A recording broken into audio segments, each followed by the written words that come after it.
гэж гараа өргөж чаддаг хүмүүс энэ асуудал зөвхөн өрөн дээр биш цээж нурууны нугаран дээр байж магадгүй.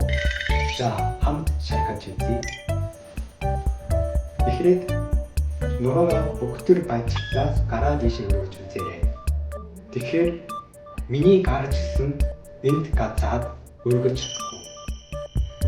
За дараа нь нуруугаа тэгшрээ дахиад гараа өргөж үзээрэй. Тэгэхээр цанхнаас амархан гараа дэше өргөж чадна. За ийм тохиолдолд энэ дасгараа хийгээрэй. Хүртний бүлэн ишгээд ингэж суугаарай. Тэгээд арцагаа ястаа урагшаа нугараарай.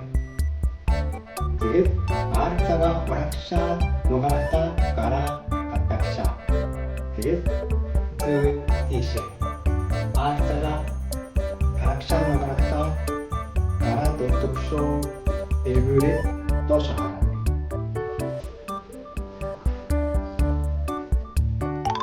За энэ дасгал нь өдөрт 10-аар гурамшиг хийж үзээрэй.